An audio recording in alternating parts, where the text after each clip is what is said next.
about to start a kind of a new drawing for a series that I'm creating for my exhibition that is coming up next month. No, actually in January. Is it December right now? Or November? Basically, I have an exhibition coming up in January and I'm preparing for that show. I have my Starbucks chamomile here with me, and I thought I would pretty much chat with you guys while we create today. And as usual, haven't informed anyone that I'm going live. Very casual hangout. I am putting in some staples for this really cool stapler that I got.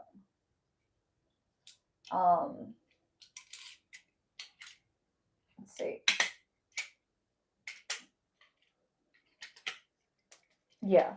So this is super cool because you can slide it into a piece of paper, like a large paper, and then staple. So I use these. I've been using staples as a drawing medium recently because I think it's really cool when you put like metals lined up. Oh, hey, artist. What's up?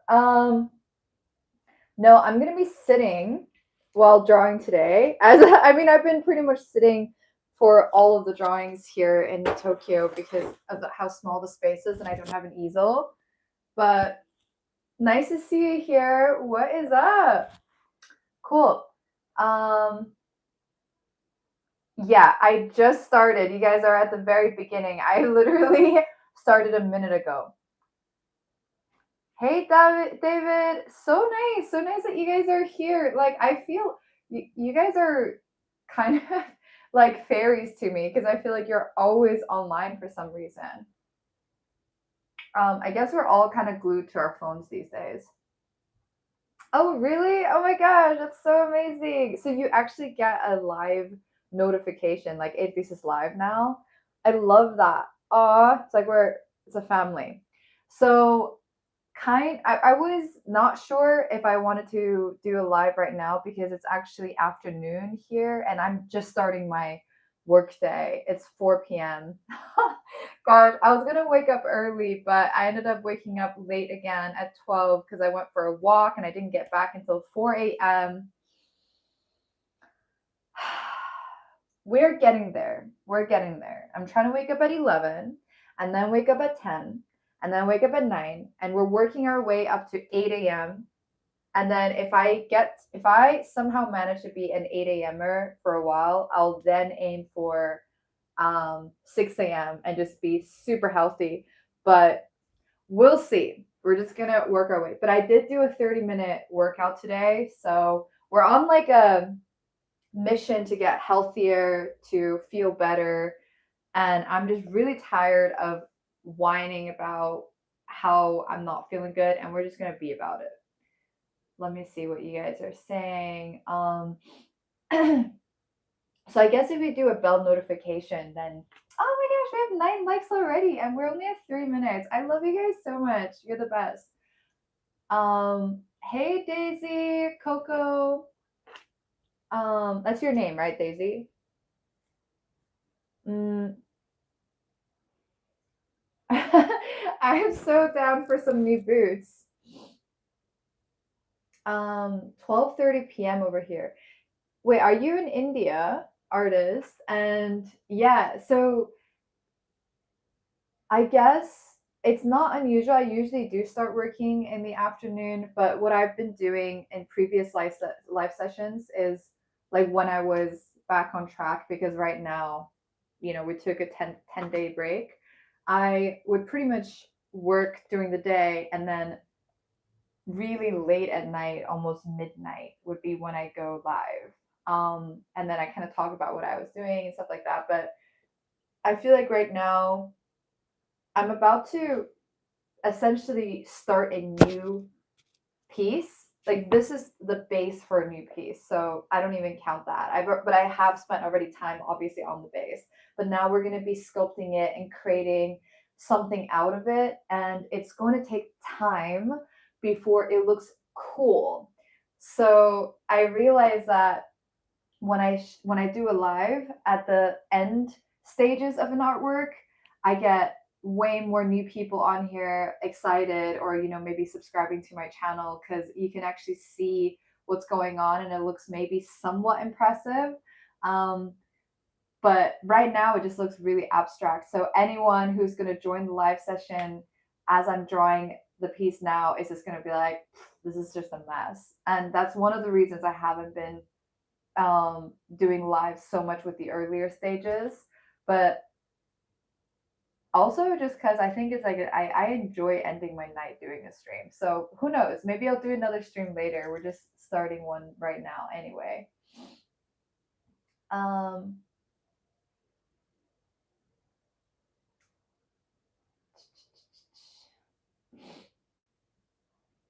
Hey, Mark Robbins.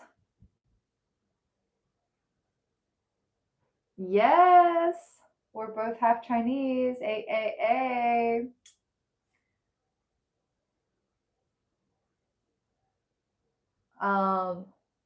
Damn, I'm sorry to hear you got beat up at school. I don't know what that's like. That sounds.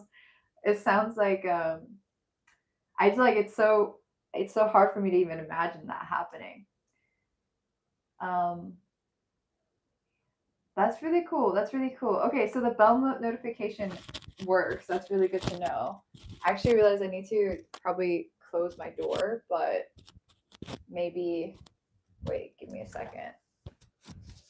Gonna close the door. Wait 2 seconds.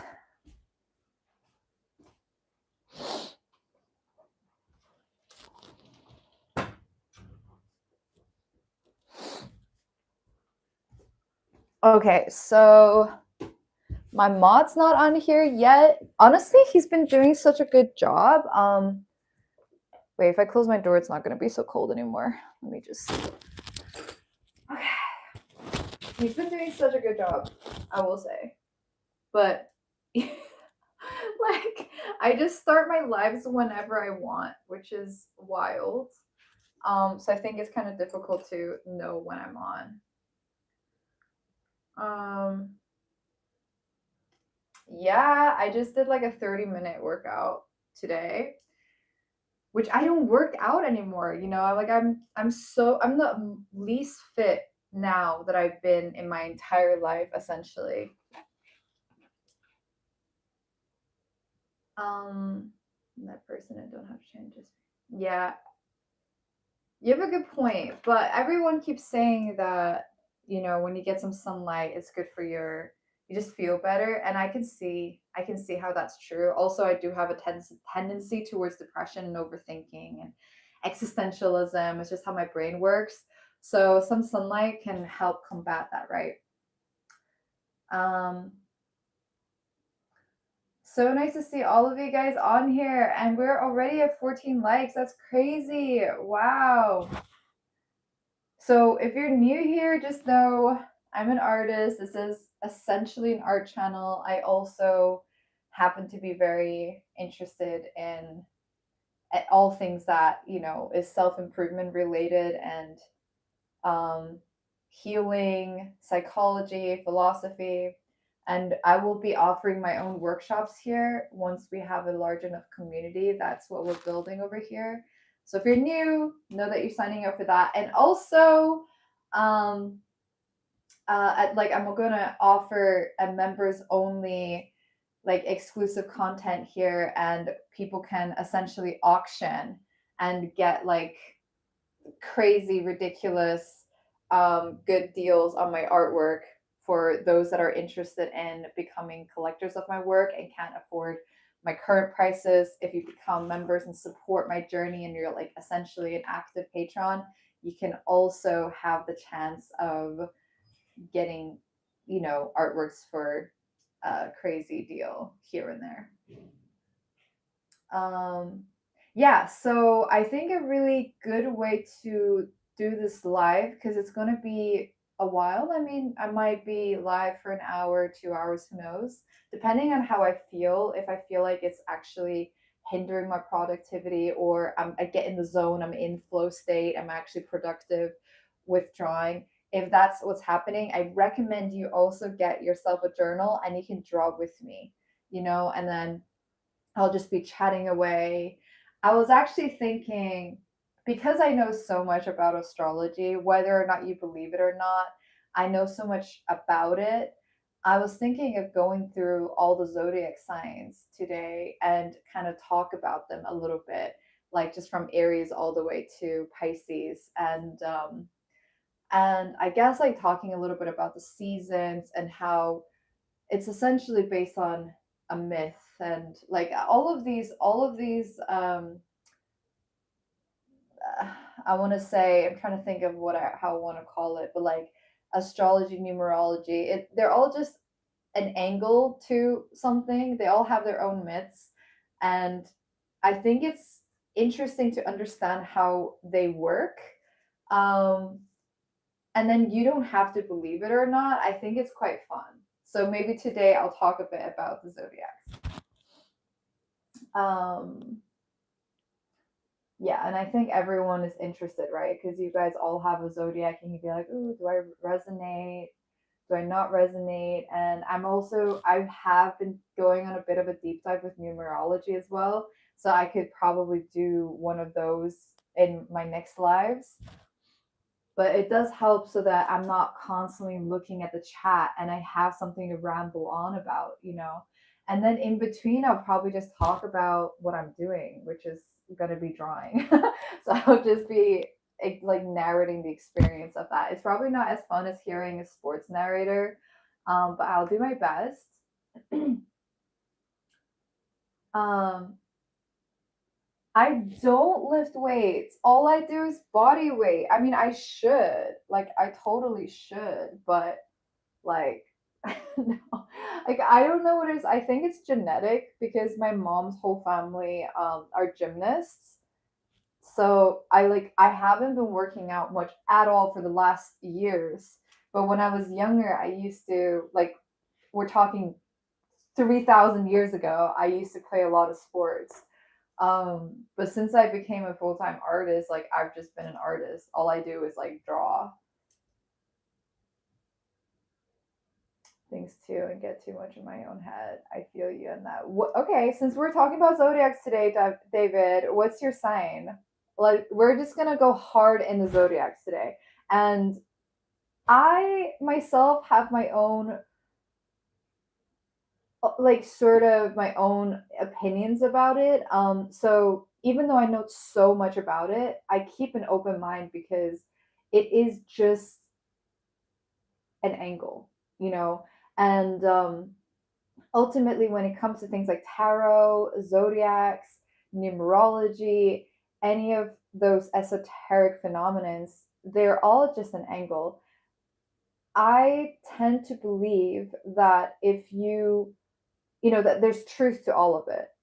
So you can definitely get a reflection of yourself through all of these methods, but the closest and best method, if you're able to, is really just to go into yourself. If you meditate, if you can just be in alignment with yourself, you'll find that you just are able to channel so much information that is far beyond what any diagram that anyone else created, which all of these like Bazi, zodiacs, human design, they're all just diagrams that someone else condensed this universal knowledge into and made an attempt to describe. So I think the perfect thing is your own alignment, and nothing else beyond that is perfect. So if you can cultivate your own intuition, that's probably way more true than if you're going to use any diagrams like zodiacs. But I know so much about it, so we can talk about it.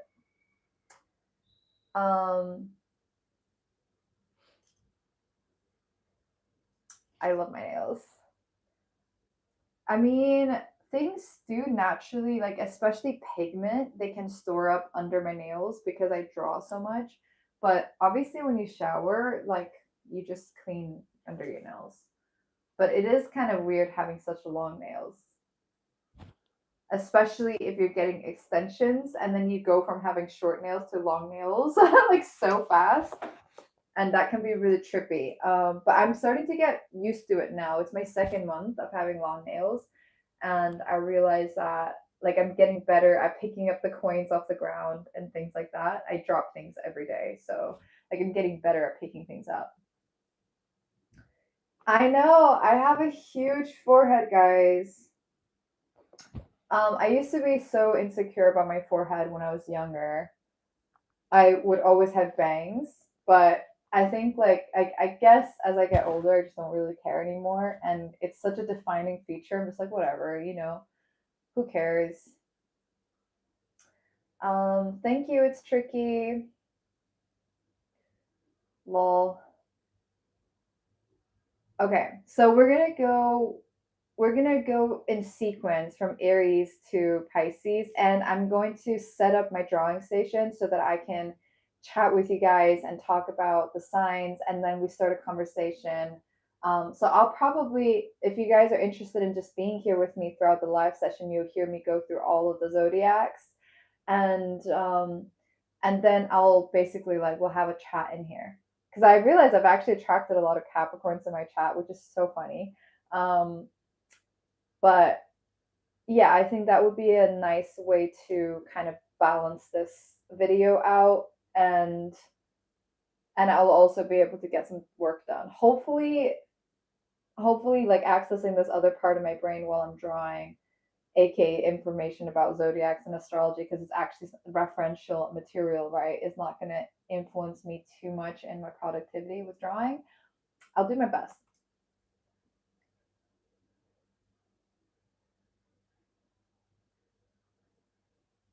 Yeah, Polly. So exactly. I've thought about this a lot because art is expensive. It just is because think about how long it takes to make a piece, right? Like it's there's so much that goes into it. The materials, the time, the artist experience, like you're paying for all of that. And it's not cheap, and it shouldn't be cheap. However, I do believe that art is for everyone, so this is something that I've been thinking about a lot. Like, how do I bring art to more people than just people who can afford my originals? And that's also why we're doing these live streams, because I still haven't like fully figured out my whole system, but I'm like, let's just go, let's just start, let's just build the family, build the community here, and then I'll set things up more professionally as I go. But ultimately, I want to give more people the opportunity to become collectors. Um, whether or not it's just like through the community, because you're able to support me each month in a smaller way, because it still helps, right? It helps me continuing to put out content, continuing to put out like creations. So yeah, so I guess like just like different ways for you guys to actually be part of my journey, whether that's buying my art prints, whether that's becoming members, and then you can auction in those membership exclusive chats. But there's so much that we can do. I think the first and foremost thing is just like for me to be consistent in these lives and slowly build this family here and educate you guys more about art as we go along as well. And you'll basically know a lot of things that I'm interested in and inspired by. Like, I'm highly spiritual, and for me, making art has been a spiritual practice for me. I feel like I use it in a lot of ways to meditate and to find alignment and to really remember who I am beyond this, um beyond like the person that I come off as in my day to day in public, like the depths of who I am. So I use art as a way for me to get deeper with myself and to heal my wounds and to bring my light out there. um yeah, I think it's really powerful for things like that. I'm just going on a tangent pretty much, but let me get to the end of your comments, and then I'm going to start drawing and chatting about the zodiacs. Um yeah, so tarot is weird. I mean, the thing is like if you're into these things, pretty much you start to realize that they're all connected. Um and it's a paradigm. It's how you understand the world. And once you realize that there's any system that works at all, it gives you a bit of a mind fuck, because you're like, wait a second, like the world is not as I thought it was, that there's actually these undercurrents there, maybe is way more meta than I comprehended. um Synchronicities happen, you could be thinking about somebody and that same person is thinking about you at the same time somewhere else. So I think it's ultimately physics, but I also just feel like our understanding of the world is nowhere near the reality of this world. Like this could all just be a dream and we wouldn't know. This could be a matrix. Like you have no idea.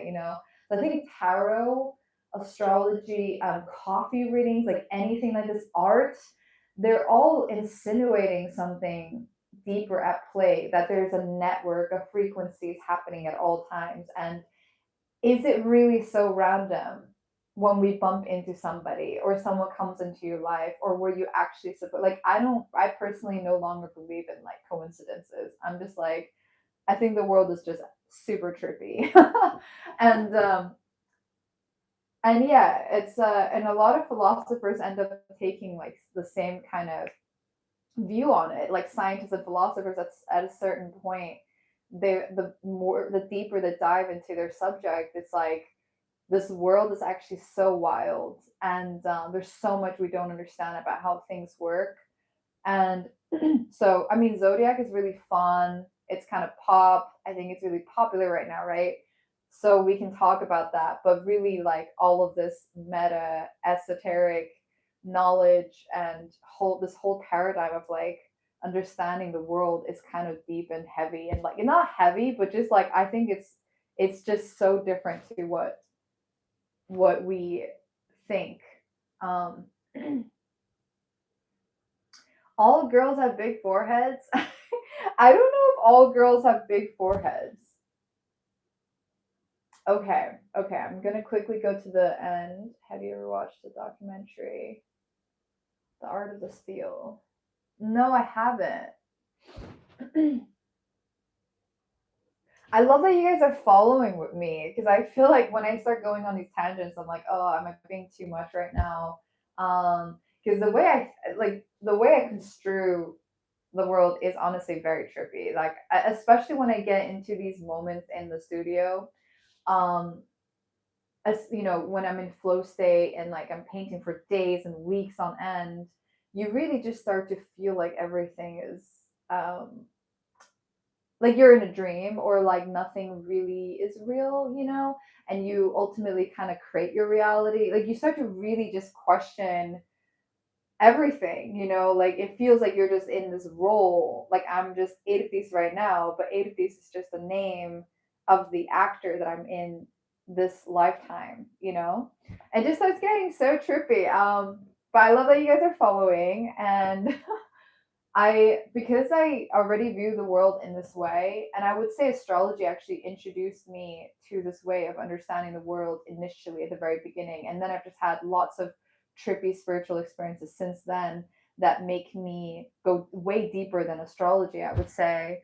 But if you accept astrology, you are accepting a view of the world that is not so one dimensional or two dimensional. Like you are accepting the fact there's more things at play, let's say. And that's a good beginning. Mushrooms lol. Yeah, I guess that's like a quick way to hack it and get really fast to these realizations. Cool, awesome. Yeah, I love it. So I mean, ideally, I would love to attract um, people onto my channel that view life and the world in a similar way. That's kind of a little meta, a little bit existential. Um, Truthfully, because I just don't really like, I can't really do the shallow stuff. So hopefully there's enough of you guys out there to, for us to kind of build a community here. And I think you're also going to understand my art better if you see the world in this way. And we just essentially are making kind of like a meta art community on here. Yeah, actually, people use astrology in the stock market. You can use astrology for all kinds of things. Um, yeah, I mean, essentially understanding that everything is frequency and everything is energy, and you can just work with it in the right way. There's a better time to plant seeds than others, um, and there's a better time to kind of reap your rewards than other times. So anyway, I feel like I have gone on enough of a tangent. I really appreciate the 23 likes that I've gotten here, guys. You're so awesome. And we're gonna set it up now. So we're gonna start drawing. Oh, 1 second. Okay. And then I will try to go through the signs. It might be difficult. Okay, so as you can see, by the way, is there a lag on the sound? Because I actually have, you see how I have one mic on there? Because I wanted you guys to hear the sounds as I'm drawing. So this is just abstract, it's just chaos. And in a way, we're capturing what I was just talking about in the series, where it's just overlays and overlaps of craziness. And let's see. Okay. Maybe I am being a bit ambitious to talk about zodiacs at the same time because it's a different part of the brain. I might get through it really slowly because that's how your impulsive thoughts get released also. Yeah, David gets me. Okay. Yeah, it actually totally does look like a music score. That's a good point. I should totally do some music, some keys in there. Um, okay, so let's go. I'm just gonna quickly, let me see. Okay, I'm using a ballpoint blue pen here, and I'm just, because you said music scores. See, this is how awesome it is when I'm doing lives with you guys, because I feel like you can also contribute to some of the things that happen in the drawing. Okay, so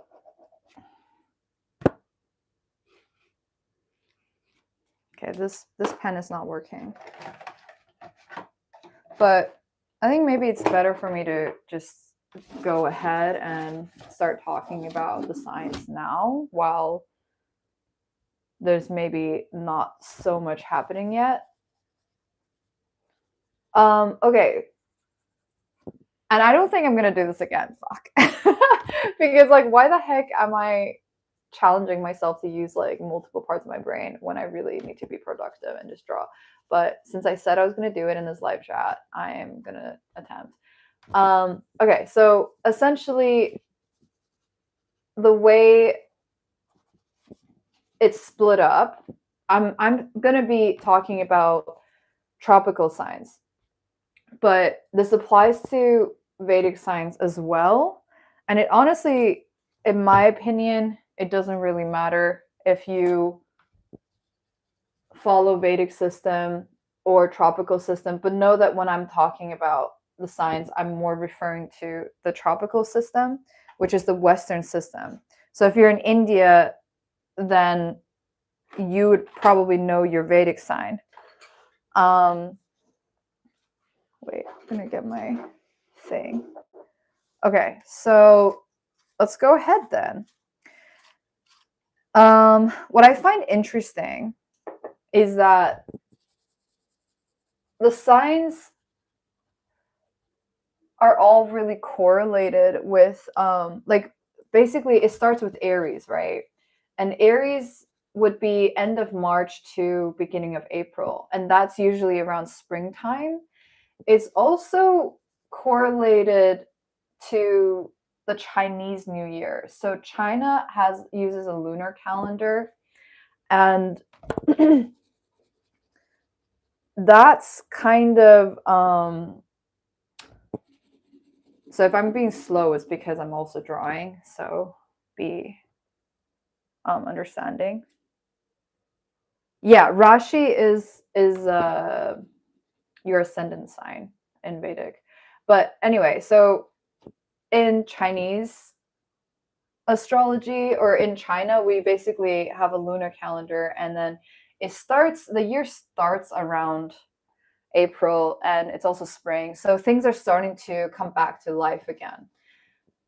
And that's a good way to understand Aries energy, because it's the first in the zodiac.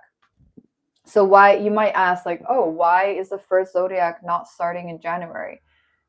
Because January is not really the start of the year. Honestly, it makes way more sense if you want to think about the alignment of the natural progression of things by looking at the lunar calendar. Yeah, it just makes way more sense, because that's when the plants are coming back to life. It's a good time to start getting more active again. Meanwhile, January is still heavily deep in winter. So it's not exactly a feeling of new beginnings. New beginning energy is much more likely to feel like it's more likely to feel like that in the end of March, early April.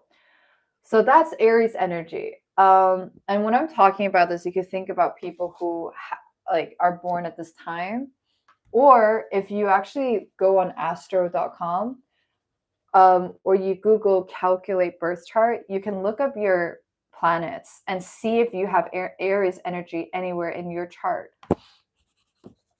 And if you do, then this would apply to you as well, but obviously specific to the planet that you have it in.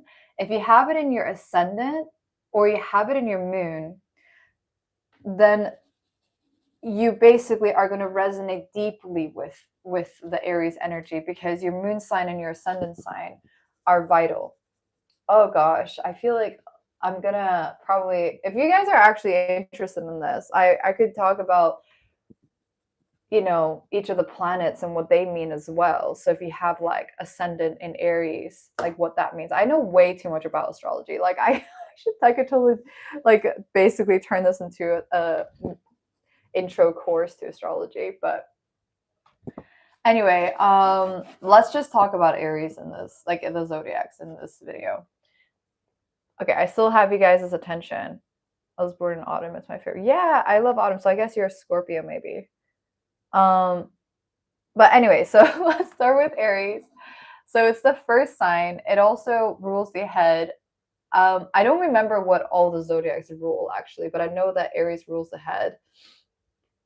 And they're sort of like the babies of the zodiac in a sense. Everything's very new to them. You know, when you're first born, it's just me, me, me. Everything is I. It's I energy.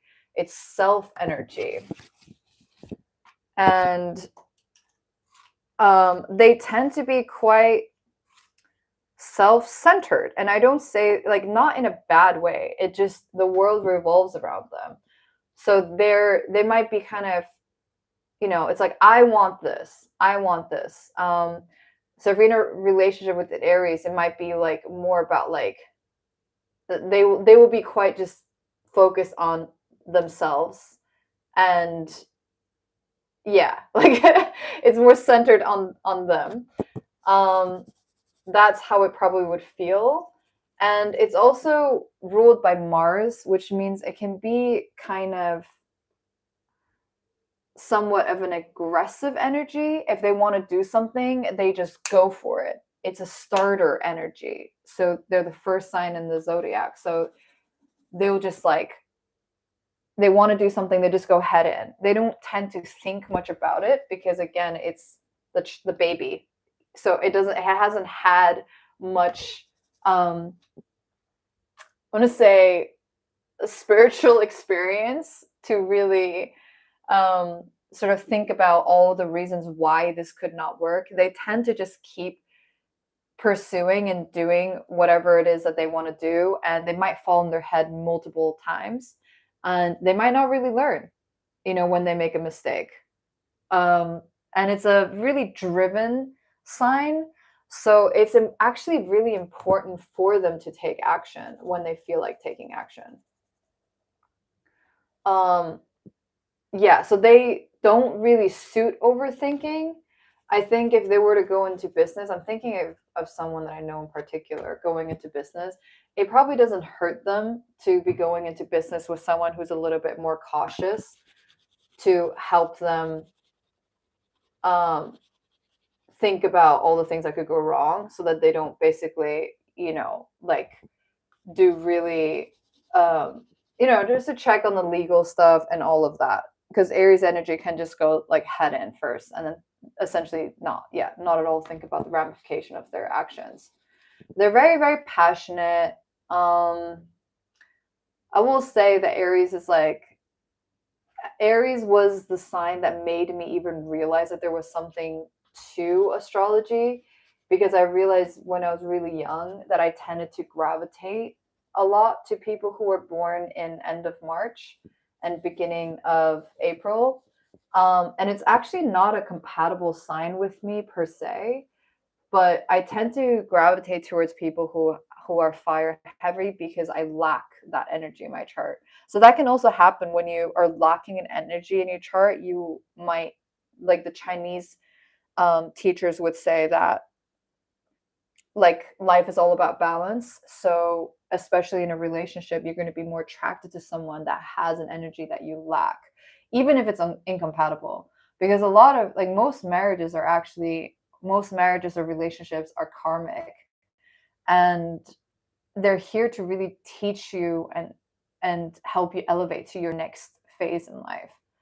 So by the way, like in the drawing, because I am using another part of my mind, I'm just basically continuing to do random patterns and shapes, and these are all going to add to details. When people view my work in person, they can go in like, whoa, there's so much time that went to doing all these details. So I think actually talking and using more of my brain while doing this kind of flow state type of drawing works. But once I am done with the live chat, I'll probably go and actually start sculpting creatures out of this. And then I actually do need a little bit more of my brain. So let's go to the next sign, shall we? Okay, so I find that Aries energy personally, as a Capricorn, I can be like, dude, like, how did you not think about all those things that could have gone wrong? Like, because Capricorn is actually a sign that tends to think about all the things that could go wrong, and they will just like think about, basically it would be like they'll have like A to Z all thought out, whereas Aries just kind of goes. And another thing to know is that Aries is a cardinal energy. Capricorn, Libra, and Cancer are all cardinal energies, which means that it's a starter energy. They start projects, but the way they start it is very different. Aries just goes. It's so simple. Like Aries energy, I feel like is the most simple energy out of all the energies in the zodiac. And they tend to just say what's on their mind, which is also why I gravitate towards them, and I like it. It's like so simple. They're just so not manipulative. And if they dislike you, they might just tell you, or they're super direct. And if they're not talking and you're like, what are you thinking about? They're probably not thinking about anything. Like they're just so simple. Okay, so let's go. Let me see if anyone has responded. Oh my gosh, I got 31 likes. What? Oh, Tati. Yeah, you could subscribe if you like art, and if you enjoy these lives, I guess, because for now I'm going live as often as I can, and we're just chatting while I'm drawing. Eventually I'll be doing workshops as well.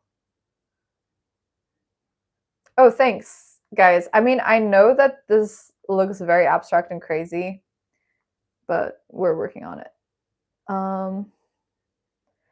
Yeah, it is super complicated, which is why I'm like, I don't know why I'm trying to multitask and talk about astrology at the same time. People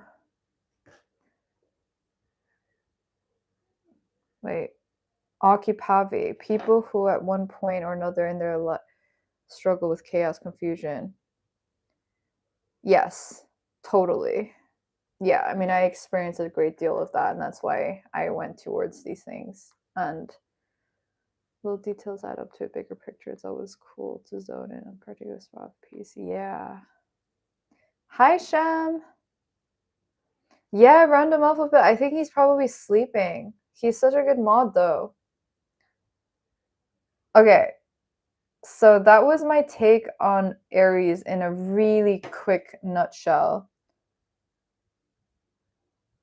It's true. I think girls actually, the male brain is more adapted to focusing, and women naturally think in a more scattered way. If you think about back in the day, like evolution wise, the men would go and hunt and they would just have to fixate on the prey, like the thing that they're hunting, right? The animal.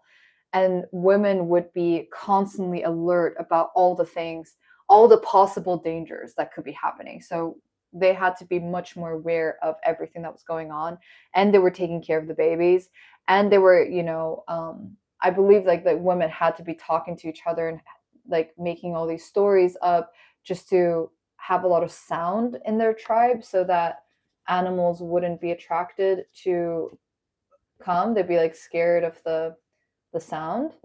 So anyway, women had to be way more alert than men, evolutionarily speaking. So I think men are way more good at focusing on one thing at a time.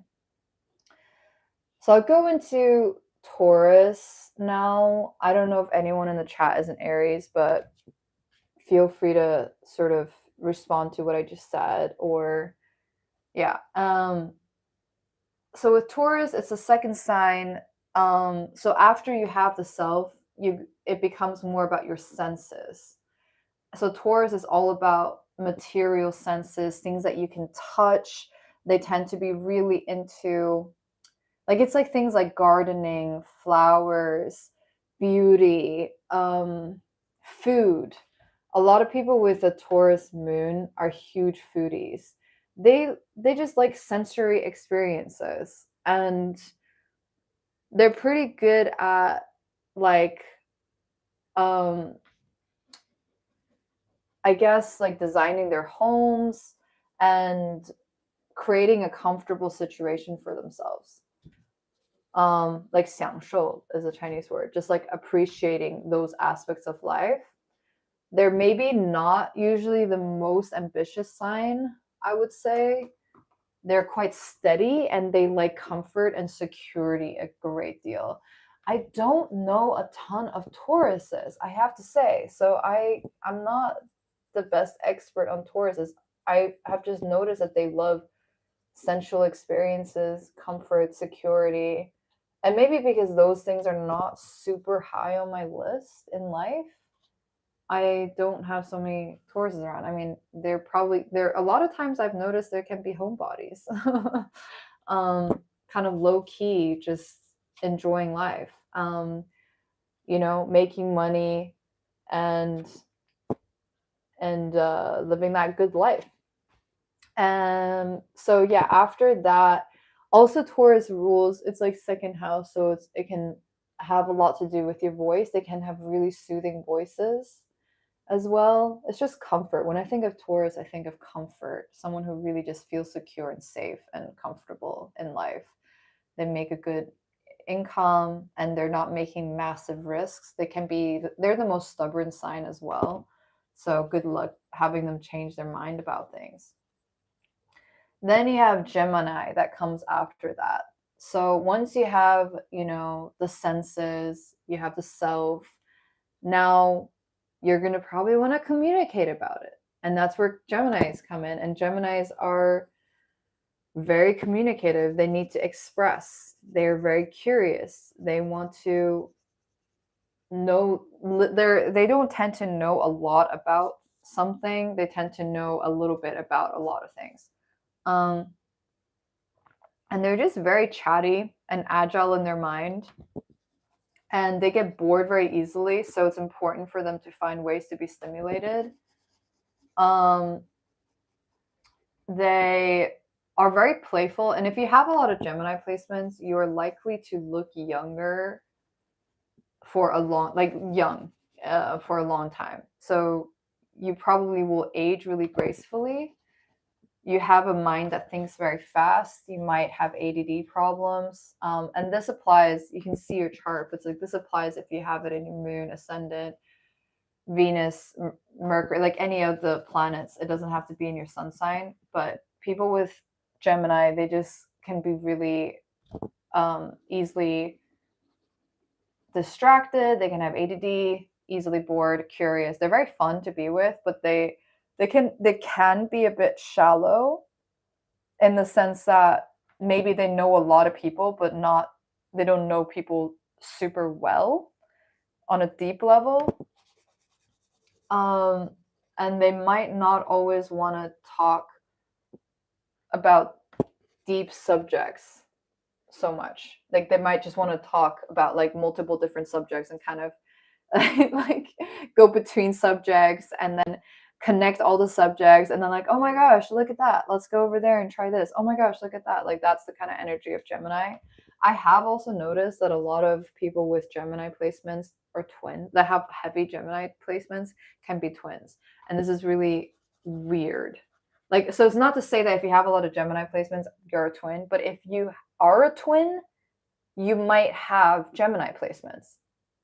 I've noticed this, at least in the twins that I know. And that's just trippy because Gemini is actually twins, right? And it's ruled by Mercury, so they can be quite smart, but they don't like to go too deep into one subject. So they're just overall very agile. They can be very entertaining. I think good freaking podcast hosts, just chatty, communicative people. They can be very creative as well. And they can be multi-talented. Let me see if anyone has written anything in the chat. Yeah.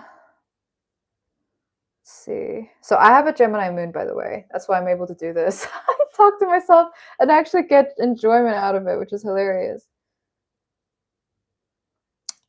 Thanks so much, Eirdís, for helping me out in the chat and reminding people to like and subscribe. I appreciate it. Wait. Okay, so what are y'all saying here? Okay. But I would like, okay, someone's writing in another language.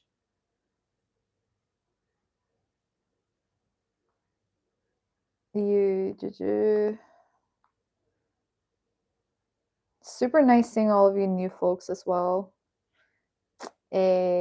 I know it looks so abstract, but it can't always be, I can't always be finishing a piece when I go live. So this is in the earlier stages.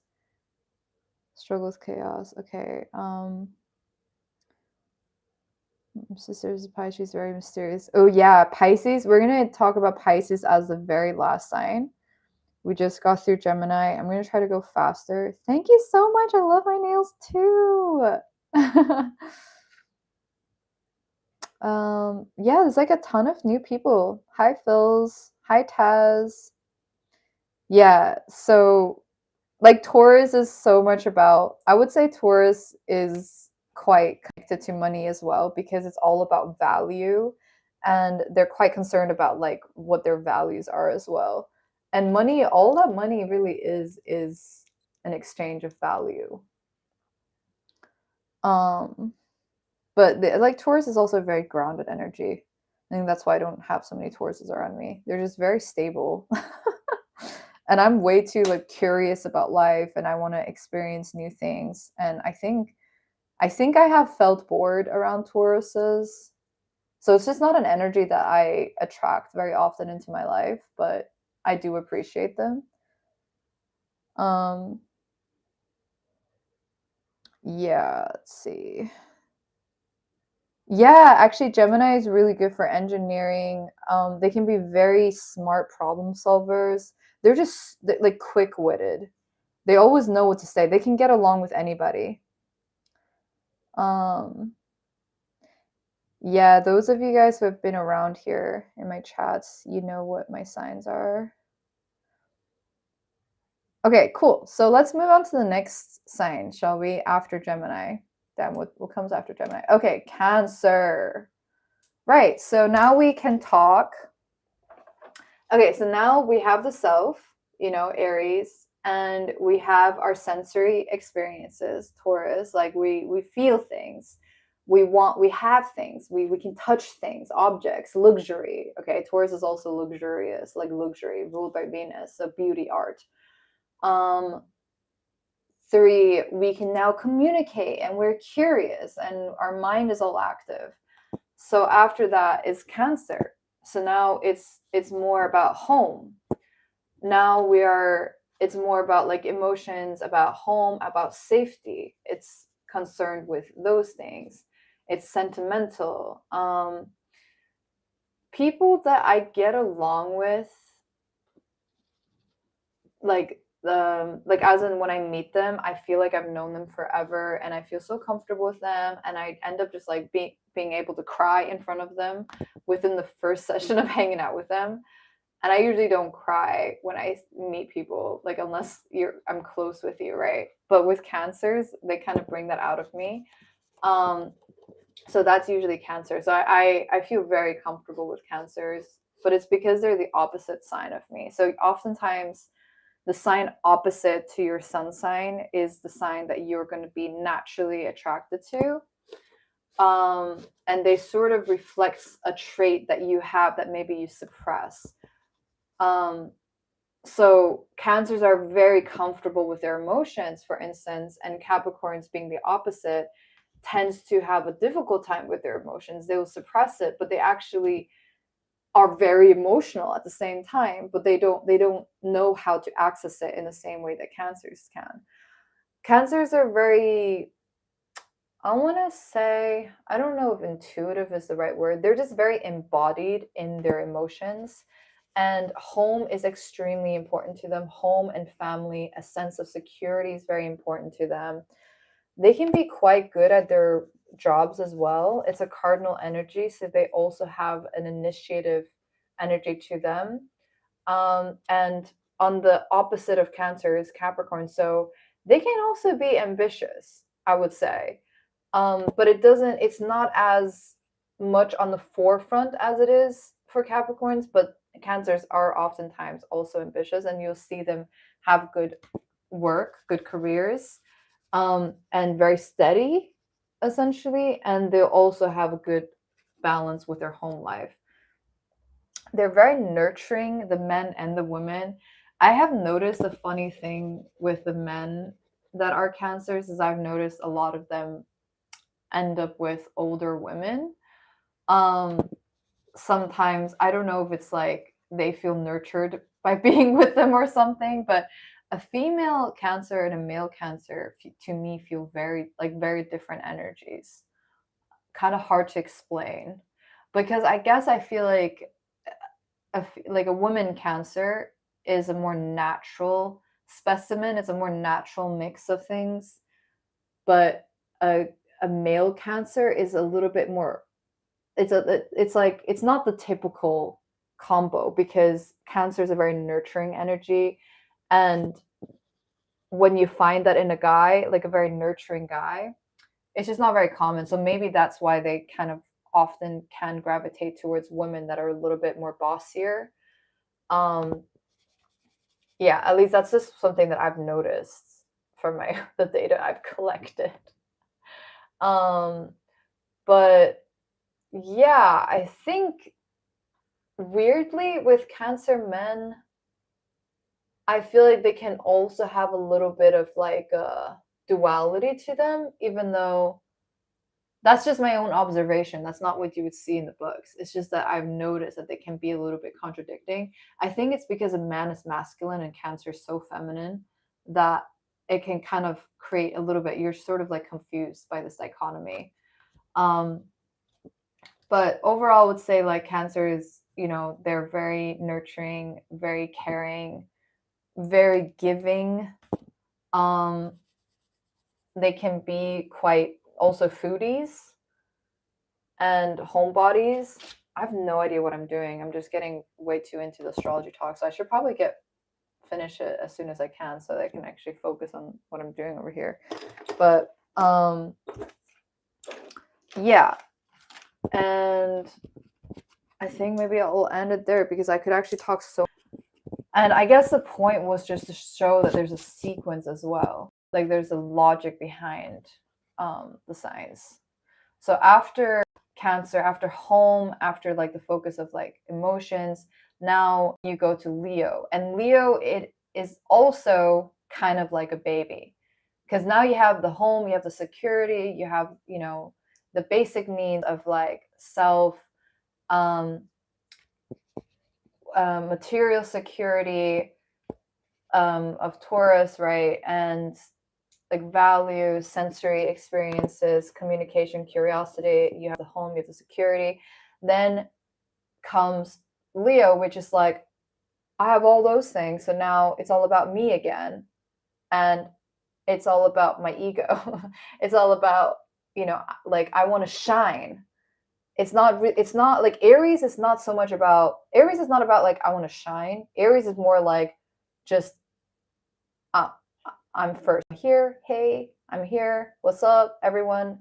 You know, I'm here. But like, or like, I just want to do this thing. They're just super simple. It's like a simple, childlike, baby-like energy of self, where they almost like it's like they don't necessarily naturally see beyond their own perspective. But Leo energy is like, I am the best. I want to shine now. I have all the other things already facilitated. I'm the king. I want to be the king of this kingdom. And it's like that kind of baby energy. So obviously I haven't really split the positives and negatives for the zodiacs, but obviously this can, in terms of Leo, it can be positive in the sense that you might be, you know, literally you have the king vibe of being a good leader, for instance. You want to lead and you might be a good leader because people will naturally also view you a lot of times as a leader, but you might also just be full of it. You might also just really be super attention seeking. But I would say like I quite like Leos. They have a lot of, they're very proud, and they are, you know, they kind of need praise. I would say like a praise goes a long way with them. They like to feel important. They just like to feel like they're the king. But they're also the most generous.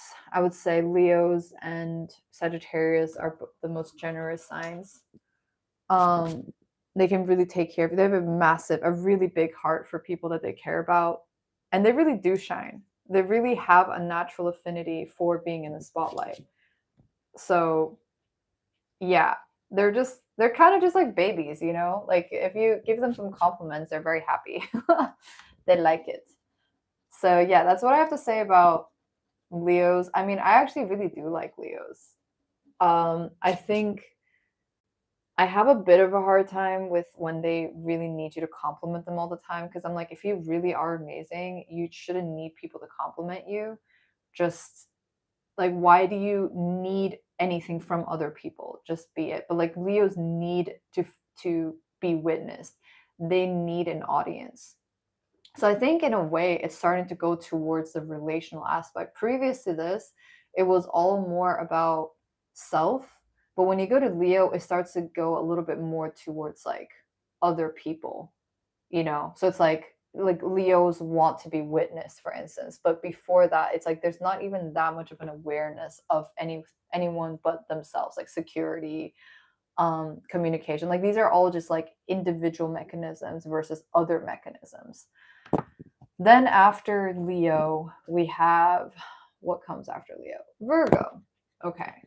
Also, Leo is ruled by the sun. So just think of the sun. Like Leo energy is literally like, I'm lion, I'm shining, I'm the sun. They hate being depressed, you know? Like they don't like to, I don't think Leo is like super into being deep either. They just want to be shining on stage. They want to be important. and it can be like a shallow type of importance too. They want to be famous, like that kind of energy, right?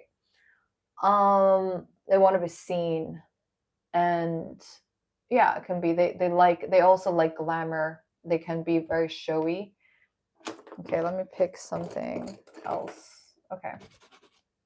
This is a useless crayon. Like it doesn't even produce any color. I don't even understand what the heck is the purpose of it. Okay. So what's after that? Then we have Virgo, which is the 6th sign. Okay, so now we're kind of going more towards other Virgo. Okay. So another thing with like Leo is a fixed energy, so they're very stubborn. It's kind of hard for them to change them. They just are the best, like in their opinion. So it's kind of difficult you can't convince them that they're not the best, right?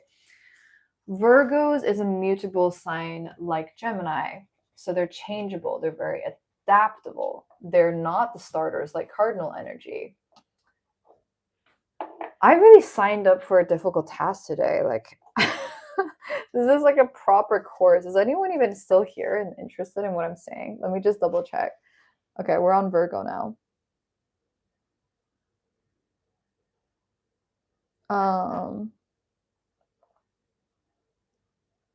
Let's see.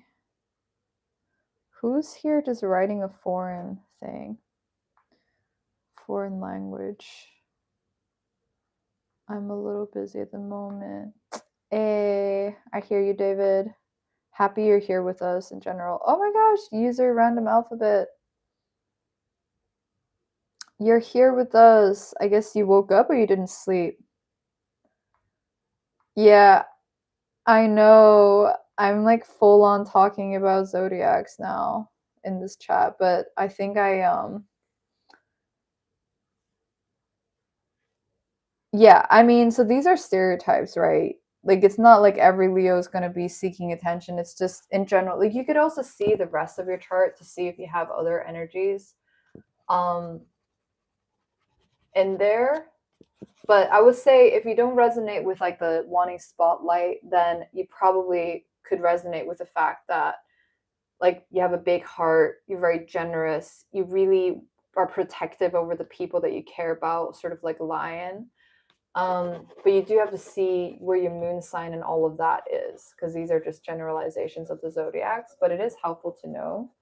I'm gonna try to go through this really fast, but Virgo is also ruled by Mercury, so they tend to have like also a sharp mind like Geminis, but their sharp mind goes more towards tasks like organization and like it's an earth sign, right? So tangible things. So if you ever need someone to edit something, you can get a Virgo to do it.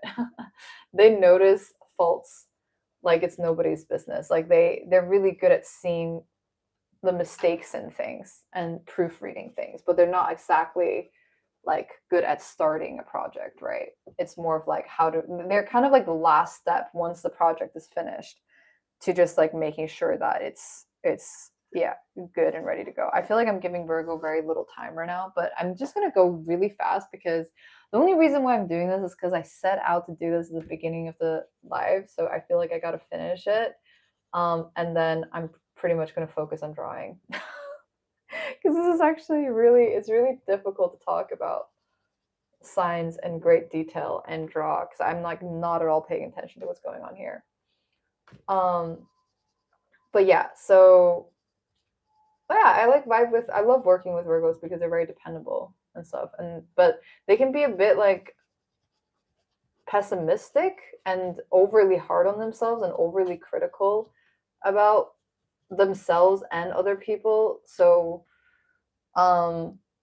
yeah, because they tend to notice more what's wrong than what's right a lot of the times, sort of similar to Capricorn in that sense.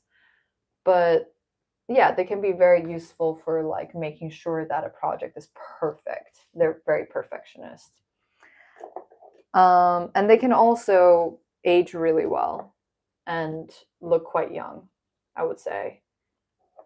And what comes after Virgo? Libra, ruled by Venus, concerned with beauty, art, and Let's say Libra, sometimes what annoys me about them is that they can be sometimes a little bit superficial in terms of, like, they're not necessarily super deep with their like what's it called, like with their friendships and stuff like that, in the sense that I don't know if they're it's not like a really heavily loyal kind of energy. They can superficially know a lot of people, but you might feel like they don't necessarily have your back if you're going through a hard time, because they like to just they're peacemakers. They like things to just be chill, and they're not very confrontational. So if you need them to stand up for you, they might not do that. They might just be like, oh, I just want peace. That's something that I don't really vibe with Virgos, but otherwise, like, they're really diplomatic. They often, they're quite charming in general, I would say. Most people like Libras. I feel like they don't really poke anyone in the wrong way usually. Yeah, they're peacekeepers, and it is actually associated with a judge, so they can be really good at being objective about things. Um, which, if you're a Scorpio or something like that, might be annoying, because you might prefer people being on your side or picking a side just because they're your friend or something. But Libras will always just be objective, and they're very relationship oriented. They're very conscious of the other, and oftentimes at their own expense as well. They might not really know how they themselves feel, but they're just very conscious of how things come off a lot of the times. It can be a bit of a superficial energy, like I was saying. I mean, it's not like my favorite sign per se, but what I value about them is I feel like they can be very objective. So if you want objective truth, you could probably go to a Libra, and they'd be pretty good at knowing if you're just being full of yourself, or if what the situation actually is like. And they have really good taste, and they tend to be, yeah, they tend to be stylish and like very naturally artistically prone, and great diplomats. Often quite beautiful, I would say, people. Like, or even if they're not beautiful, there's something about their appearance that is harmonious, I would say. And what comes after Libra? Okay, Scorpio. So Libra is like ultimately about other people, right? Like, it's like they don't even have a sense of self, which is like often you can just be like, okay, who are you, dude? Like, what do you stand for? And they might just be so into community and their relationships that they don't really know. Scorpio. So at this point, we've like covered all the basics, and we've gotten to relationships, and now we enter like the territory of the metaphysics, because it's like, okay, we have figured everything out. Now it's autumn time, everything's dying, and things get way deeper and heavier, and that's when Scorpio comes in. Okay, let me see what you guys are writing, because I'm just on a freaking tangent.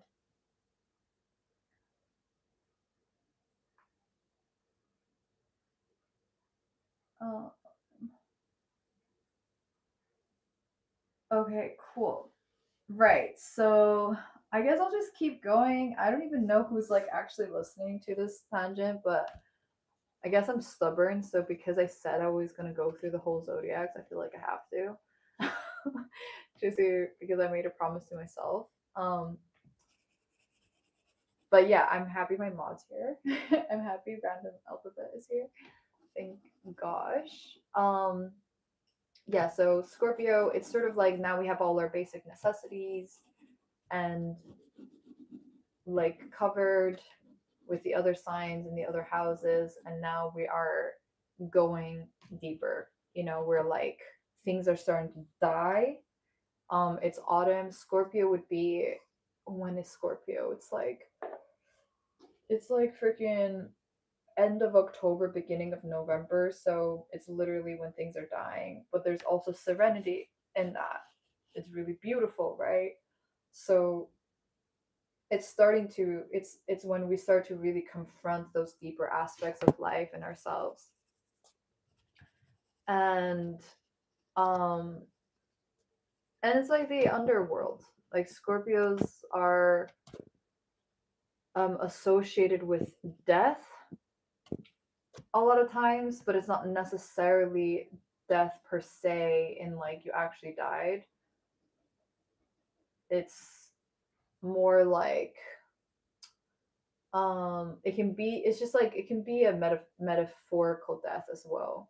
But just think of leaves dying. That's what Scorpio is all about. And then if that is your sign, you're gonna have to live with that. You're gonna have to kind of figure out this energy. How do you figure that out? You start to see the beauty in that. You start to appreciate that transformation. And it's also the phoenix energy. So on a bad day, Scorpios can be very manipulative and be very good at like working with these undercurrents, these psychological currents, and manipulating like these deeper spaces. On a good day or like a healed Scorpio, they would have already worked on those things for themselves, and then they can actually become incredible healers because they understand this deeper space in people. Scorpios are also very sexy energy because what's deeper layers is also like what goes on behind closed curtains. So they can really understand that space really well as well. It rules like um the those those organs. I can't think of the word right now. I'm starting to get tired because it's actually using a lot of my brain. Jeez, I set out to there's a lot. There's a lot to attempt to do in a session while I'm also drawing. The reproductive organs. There we go. Scorpio rules that. So yeah, if you have a lot of Scorpio placements, you might also have issues with those areas. You might have like heavy periods. You might have pain during periods. Like so, actually, astrology weirdly divination, whatever, like feng shui, it actually can tell you a lot about your body as well and what kind of issues you might have and health issues you might have if you actually go to a professional. um okay, so let's go to the next one. Well, Scorpio is also a stubborn energy. It's a fixed sign. They can, if they want something, they're very passionate. They will make it happen. They will freaking drill through the brick wall to make it happen. um yeah, and they're just super passionate. There's so much more I could say about it, but like all the signs, to be honest, but I'm just trying to get through fast. Sagittarius is, well, the horse and the half horse half man sign, shooting for the stars. The adventurers, they, so basically after Scorpio going deep, it's like Sagittarius comes in and is like, I don't want to be in those deaths. I already, so basically it's like Scorpios, they die, then in Sagittarius you've already experienced a death. Now you're kind of like reborn in a sense, and you're like, okay, since all of this is nonsense anyway, and all of this is ridiculous, and we already established that because Scorpio taught us that, and like, Sagittarius are inherently, they understand the depth of these philosophical, like how weird this world is and existential it is. Like, well, then I want to really experience the magnitude of life and what it has to offer me.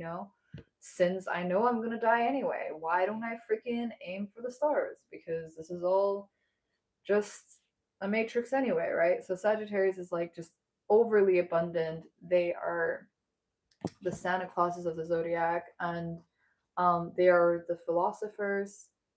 They sort of like, it goes from that emotional energy of Scorpio of experiencing the death to now sort of talking about, like, sharing this. They're the teachers of this knowledge. Sagittarius is sort of like a priest. It's like they're very knowledgeable. They're the teachers. They can spend a lot of their life just gaining information. They know a lot. So they're the opposite of Gemini, in the sense that Gemini is curious and doesn't want to know too much about any one subject. Sagittarius wants to go deep on the subjects and then be an expert on the subject and then be a professor on the subject. Gemini would be like a primary school teacher or workshop teacher kind of sorts. And then Sagittarius would be like a university professor and an expert in the field. Sagittarius can also have that preacher energy. They're just really concerned with the truth, and they can be kind of like, I know better than everyone else. It's not always the truth, but they do know a lot of times more than other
Hello guys, do you hear me when I take the thing off? Do you hear me now? Hello guys. Let me see. Hello. Okay, cool. Awesome. Wait, how long was I talking to myself for, guys? Because I feel like I gave some good nuggets just now. I'm very sad. And honestly, I'm just like going through this because I said I would. I'm super, my throat is tired. Like I just want to draw. But I'm like, we're so close to being done with going through the signs. So I feel like I gotta try. Okay. I guess I was talking about Sag, and maybe that whole part was missed, but that's all right. Okay, did you guys hear anything that I said about Sagittarius? Ah, crap. Okay. Man, we only have 1, 2, 3, 4 signs left if I include Sag. I'm so tired though. I'm gonna take like a moment breather and just draw for a second and like flow state for a second. I don't even know if any of you guys are interested in what like in the zodiacs, but it was just something I wanted to attempt. And I guess you could always listen back to it if you actually are interested, because I might make this video public afterwards. Let me see. Okay. All right, I'm gonna just calm my throat down for a moment and draw and chill. Whew. I'm just gonna chill out with you guys for a second and drink some water.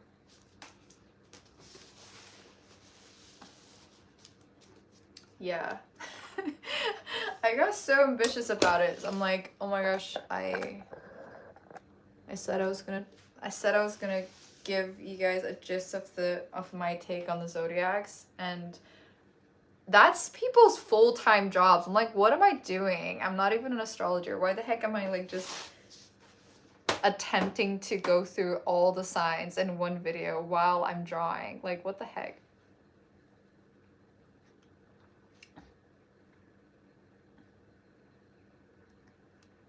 Oh, really? Okay, that's cool. I'm glad. Yeah, okay.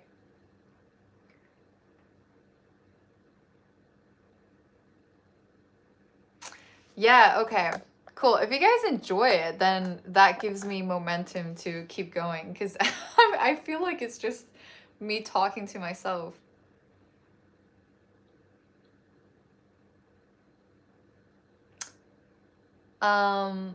Are there emotions that are easier expressed visually than verbally?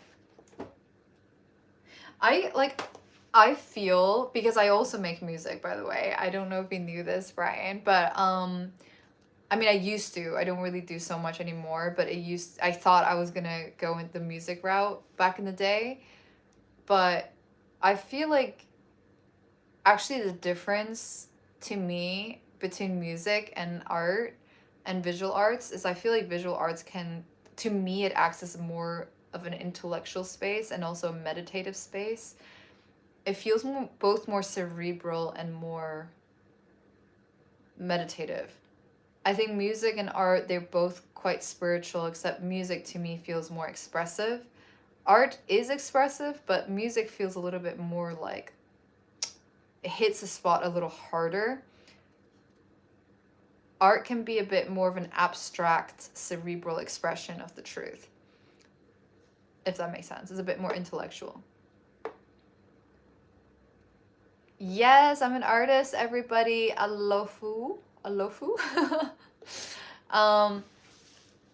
So I don't have too much battery left on my phone, so I think it's gonna be a good gauge for when I end, which is probably also when I'll be done. I'll just chat with you guys, and then after this I'm gonna haul ours and draw this, so hopefully next time when I do a live there will be a little bit more like shapes in the drawing that I'm doing, because right now it's fully abstract. But we were basically going through the zodiacs, and I was taking a moment breather just to check if you guys were following along or interested. But I would like to finish my rant on the signs. Yeah, I feel like art just feels more hermity and cerebral and philosophical to me. I think most... Thanks, alphabet. Random alphabet.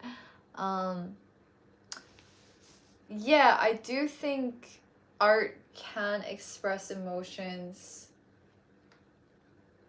I think maybe it's just like every artist is different, and I think for me it depends on the day too. Like some of my artwork is more cerebral than others, and some it's just like pure flow state and meditative.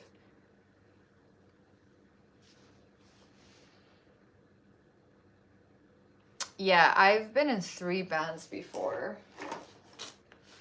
I was playing piano and singing, and we were composing our own songs.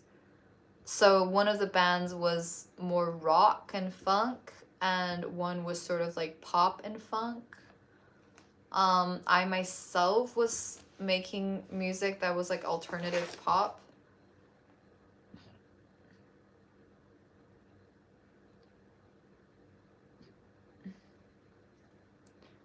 What do you mean Akupavi? You mean my reference? I don't use references when I draw.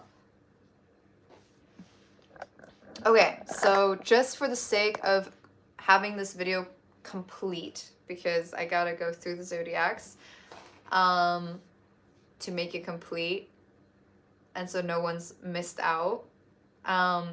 We're at Sagittarius now, and I feel like I gave such a good spiel on it just now. Yeah, I was in 3 bands. Actually, would you guys like me to finish the zodiacs, we have Sagittarius, Capricorn, Aquarius, and Pisces left. And you guys can write in, because now I'm looking at the screen, so you can write in the comments as I'm talking about it if you have any takes on it, or we just have a little bit of a discussion about it. And then I think that will be mostly the video, and then I'm gonna, you know, continue drawing on my own and hopefully get some progress made before my next live. Yes, okay. So, see, this is cool. This is cool. We can have a proper discussion.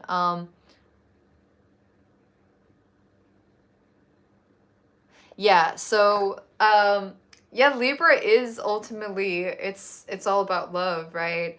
It's the seventh sign, which seven in astrology, the seventh sign is about relationships.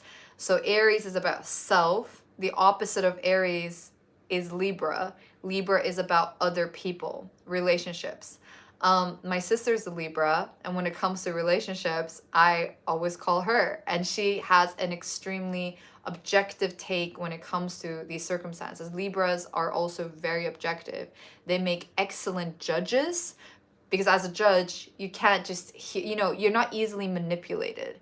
And they tend to hold an equilibrium sort of perspective. They don't really pick sides, which is also what as a Capricorn and Scorpio dominant person, I find that very annoying as well, because I'll be like, dude, be on my side, you know.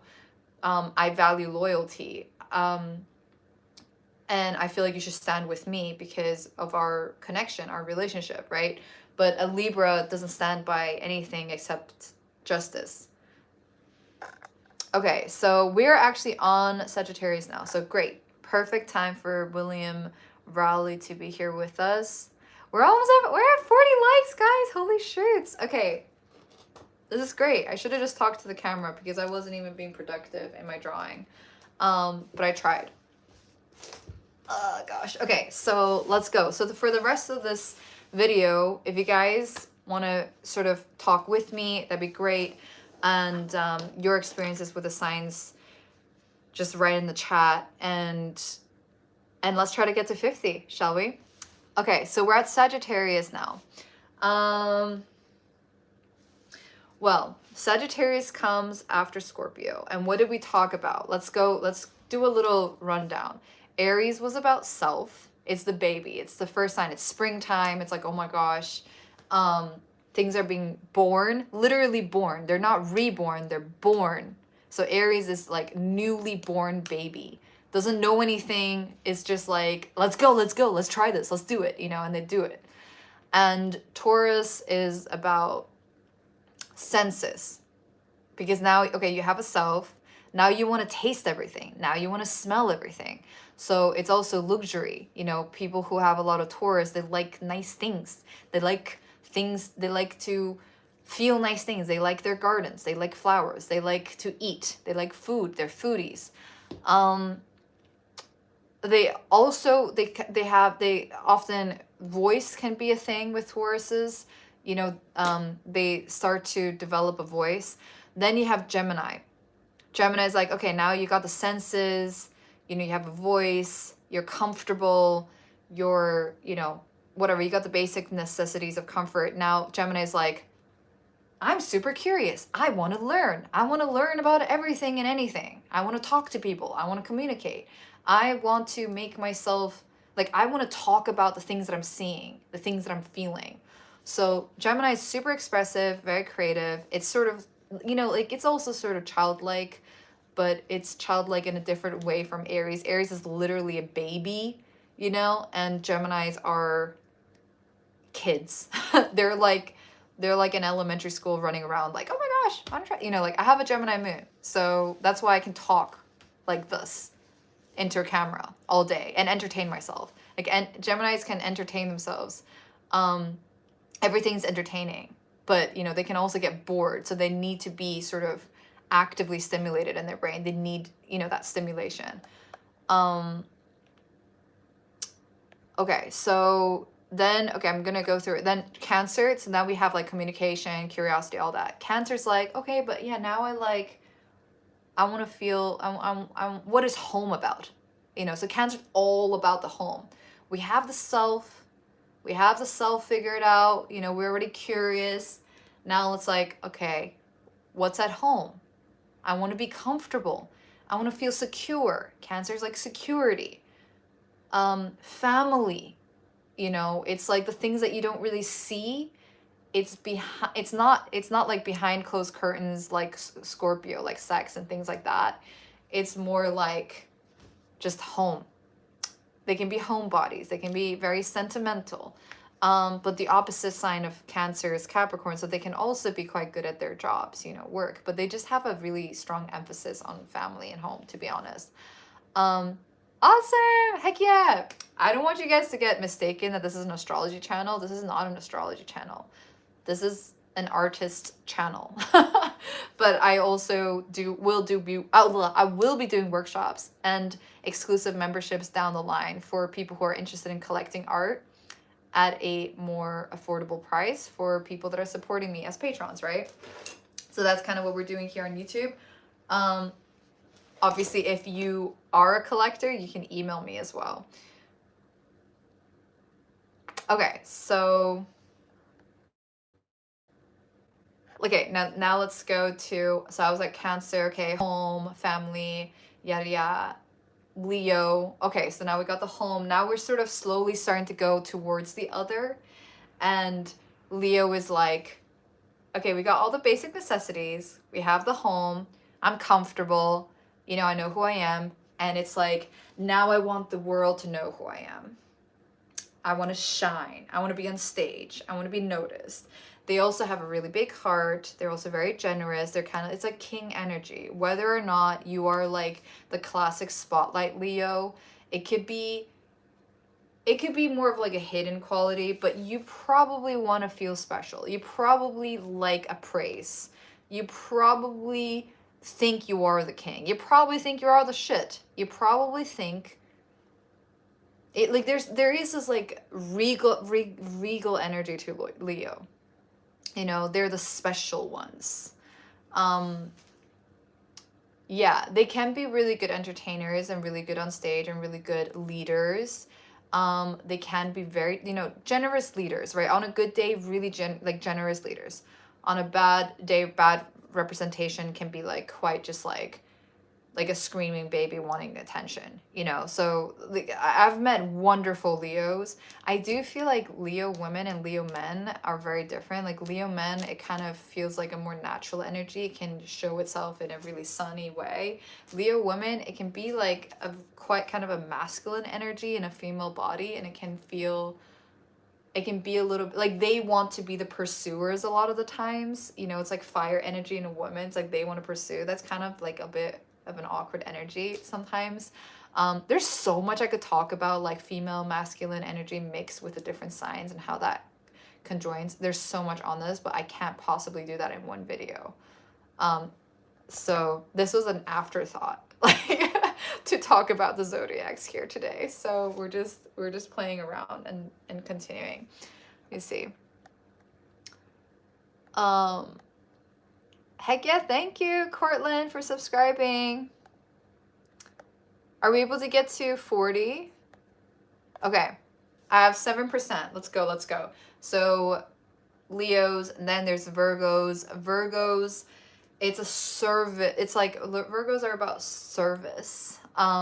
So it's a 6th house. They can be good with health stuff, health industries, service industries. They're really good with organizational type work. If you have a project that's been going on for a while, you can give it to a Virgo, and the Virgo will be able to edit it and make sure that it's like finalized and finished. It's a cerebral energy. They're very perfectionist. They're very hard on themselves, and they're also they're just like, they're the most perfectionist signs. They can look quite young. Like Geminis and Virgo are ruled by Mercury, so they can age really well. About others' well-being. They like, yes. So yes, service, right? So basically once we hit Leo, it starts to be more about the other versus just like centered about on self and home.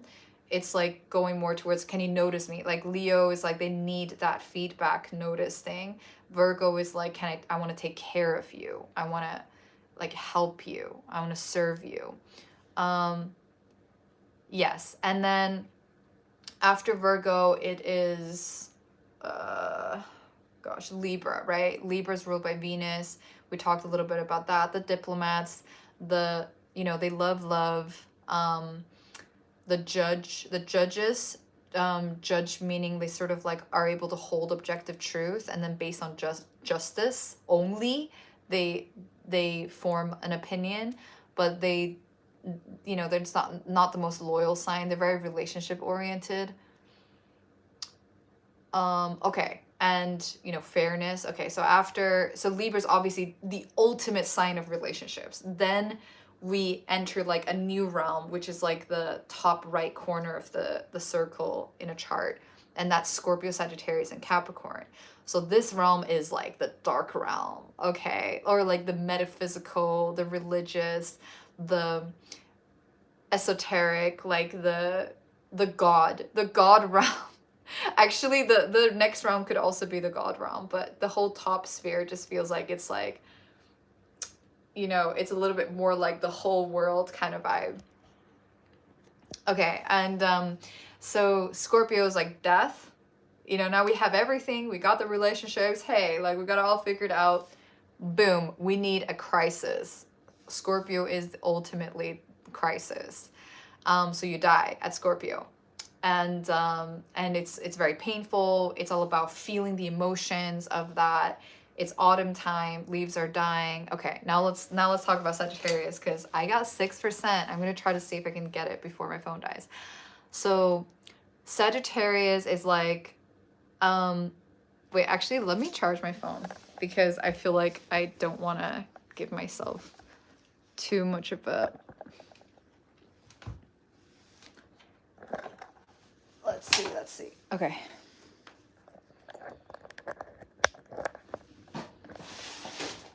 And then I need to work. I need to draw. Okay. So Sagittarius comes after Scorpio. It's been really gloomy. It's been really dark. Where Scorpio's at, everything's so dramatic. Everything's like life and death, right? And Scorpio's also like Phoenix energy, right? So in a way, I feel like all the fire signs are like babies to me. So Sagittarius is like another baby. But in this sense, like Sagittarius, to me, I've never heard anyone say it like this. It's like they are reborn babies. So they have already died and they're born again. Aries literally have not died. They've never experienced anything and they're born. Sagittarius have experienced the whole realm of everything, the material realm, everything, right? That we've entered in previously. And they've died in Scorpio. So they've experienced the turmoil of the pain in their previous like incarnation or whatever, if you believe in that. I don't know if I do, but just bear with me in terms of the metaphor. And Sagittarius is like, okay, I felt the pain in my past life. Like, none of this is important. Apparently, we all die. Now let's like study about this. Let's like really. So it's a cerebral energy that comes after Scorpio. It's like, let's put understanding to all this crazy death metaphysical experiences that we just had. So they're like a priest energy. They are the professors. They basically it's like all about knowledge for Sagittarius. They want to learn it. You guys hear me still? I know quite a few Sagittariuses, and I feel like they're very, like, the thing that's personal to them is their knowledge and their information. And, like, we all have something that we pride ourselves on, right? So for a Sagittarius, it's their brain. They want to be, like, the smartest person in the room. So I think it can be quite tough for them when they don't know things. Like, then, or like, someone makes them feel like they don't know things, that they might have to like go and they'll probably just go and like study all they can on that subject matter. But they like to go deep versus Gemini. Gemini is more like, I want to know a lot about a lot of things. Okay, and okay, and then with Sagittarius, it's also like, okay, since none of this matters, you know, we already passed Scorpio, I might as well just shoot for the stars.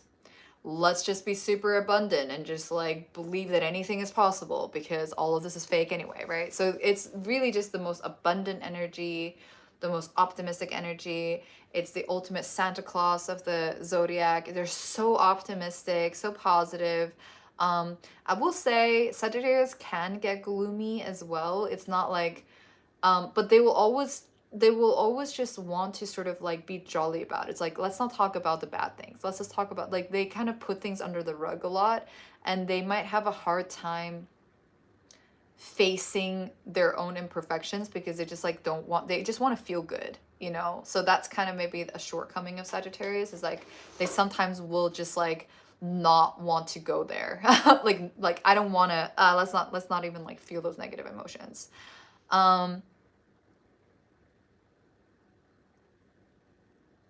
Yeah. Okay, and then after Sagittarius, like they'll have all these ideas they want to explore and go on adventures and try to like experience as much as they can in this world because they already realize that, hey, none of the material things even matter. We're all gonna die, right? Then you have Capricorns, which Capricorns are essentially like, how do we land all of the ideas of Sagittarius? Like all these big, expansive ideas, anything is possible, the world is your oyster. How do we make that actually into tangible reality? How do we do something with this? Can we make an album? Can we create exhibitions about the subject matter that Sagittarius has like introduced to us? Can we build an empire, you know, like that is gonna do some of this good for the world that Sagittarius cares so much about?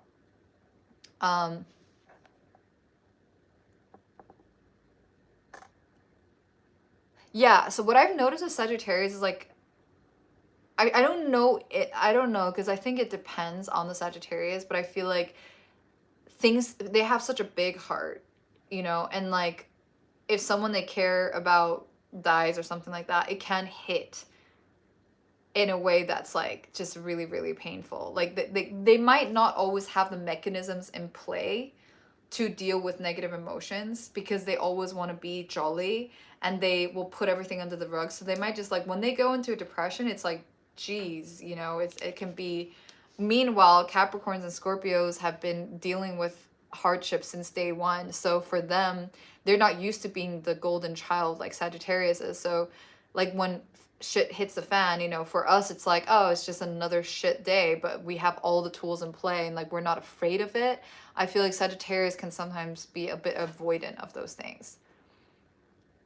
So anyway, we're at Capricorn. Capricorn sort of like, let's actually make something tangible out of all these deep concepts that we've been exploring, you know, since Scorpio and Sagittarius. Let's do something about it, okay? And it's like strategy, and also Capricorn has a tendency to be much more inclined to notice like all the things that could go wrong. They want to prevent things from going wrong. Sagittarius is like, oh my gosh, look at all these possibilities. Capricorn's like, yeah, okay, but like what can we actually do realistically? So it can be a bit of a bummer energy as well. And I know, just being a Capricorn, you know, you can be such a bummer to yourself as well. You're just like, you know, why are you so negative? Like a lot of the times, like, why do I always have to see the negative thing that could happen? Why can't I just like, you know? And then we have Aquarius, and Aquarius is probably, Aquarius and Sagittarius are like my favorite signs in the zodiac. Sagittarius, it just feels like a breath of fresh air. Yes, exactly. Capricorns are just hard. Like you know, it's again cardinal energy, so it is sort of like leadership energy, but it is like we are starters as well, but we are only interested in long things that can potentially have long-term merit. So it's unlike Aries. Aries will just go and start projects and like have nothing thought out. Capricorn will have like everything thought out, and then like maybe take the actions like way after they have kind of like gone over the top in preparation. And and it's just like a way more long-term thinking sign. And it's all about longevity, just in terms of anything they take on.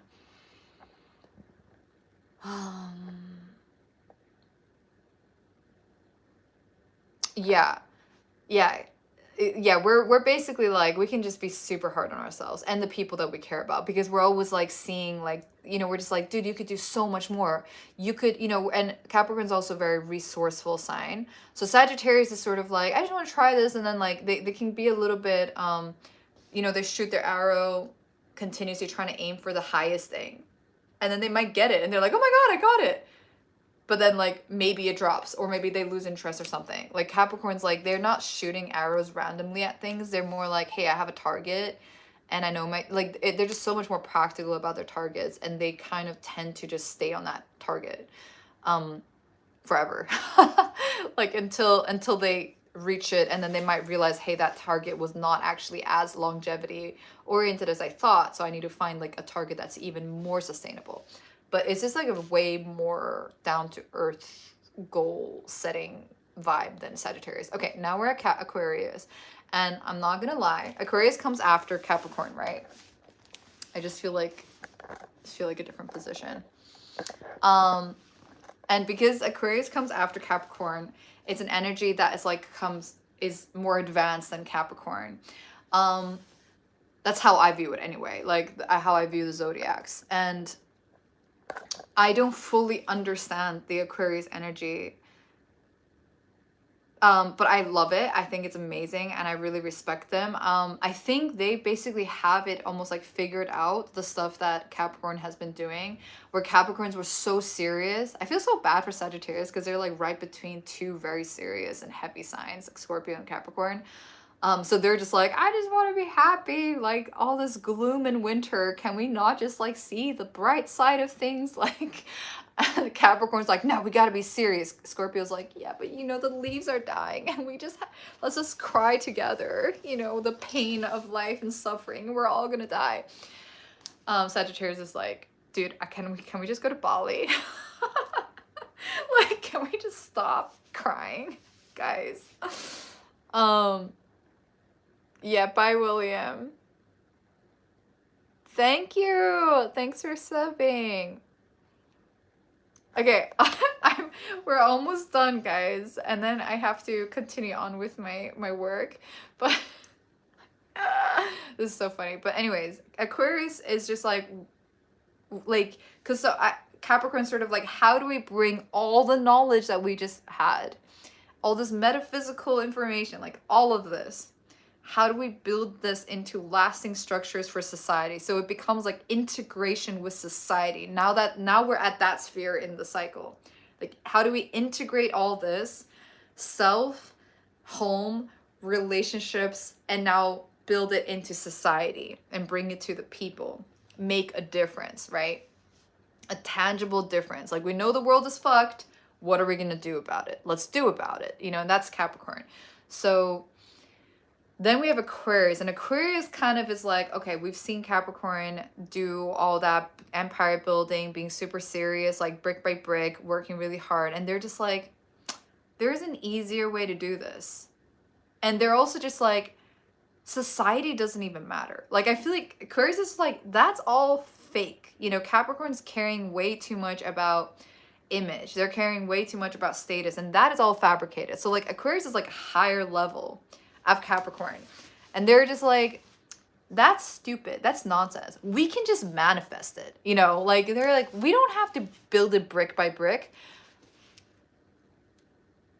I already think it, and it already exists. And also, they don't care about status and society as much as Capricorn does. Like, Aquarius is like, fuck this, like, none of this is stupid, like, I am one with God, you know. So Aquarius kind of has reached God more than Capricorn has, I would say. We're only talking mythologically. Hey, anyone can reach enlightenment, you know, based on whatever sign you are. And I would say, like, Capricorn, because of all the suffering and all the building, oftentimes, like, they can be very spiritual. But I would say like they're still tethered to material reality. Capricorn still cares too much about accomplishment and society and expectations and accomplishing things and success. Aquarius doesn't care. Aquarius is like, none of this, they genuinely know that none of this matters. Lol. And after that, it's like, okay, so that's Aquarius, right? But they're also builders and they're also Saturn ruled, so they also have what it takes to kind of build an empire. But the way they do it is without really caring at all about the like society in that sense, the way that Capricorn cares. And then you have Pisces, and Pisces is the ultimate transcendent sign. Pisces basically is not tethered to any material form, and it's transcended. So they can melt into their environments. They become whatever their environments are. Like they've really let go of self, and they oftentimes it's like all these like worldly ambitions that sort of it melts away because they really just like are one with God, I would say. Pisces is like the last sign. It's right before spring hits. So it's the ultimate like nothingness. Yeah, I'm keeping it very short because I'm just like seeing what everyone's writing. Yeah, Aquarius moon is like an interesting sign. You can look it up online as well. That was just my quick take. Again, I'm not an astrologer. This was just my passion talk.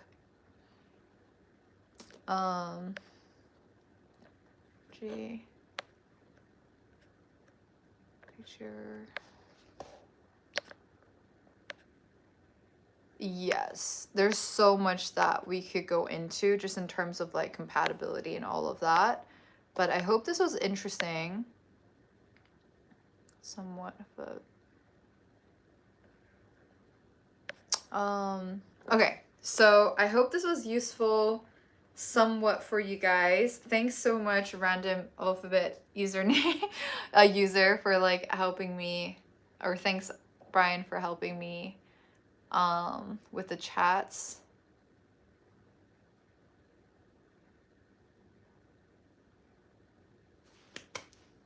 You guys are awesome. I really appreciate it so much. Yeah, so I basically just like gave the most random rundown take today on zodiacs. It wasn't even supposed to be what I was gonna do today. I was just gonna draw, but then I set out to do that and I had to do it. Thank you, Leonard Wapi and Nicholas. I guess Nicholas just came in here actually. Hey Nicholas, welcome to the fam.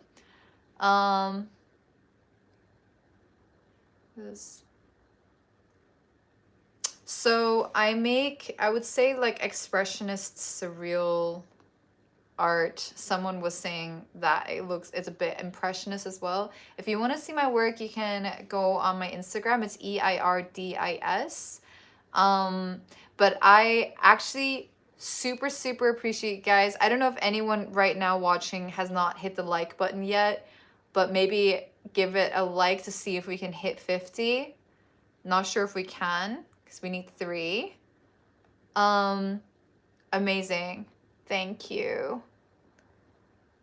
Thanks. I hope it was fun. So, I mean, you know, astrology's become very popular nowadays, and I wanted to just give like a rundown of how it's organized in the system. And it has a lot to do with the seasons as well. Yeah, we're so close. Okay, let's get to 50, guys.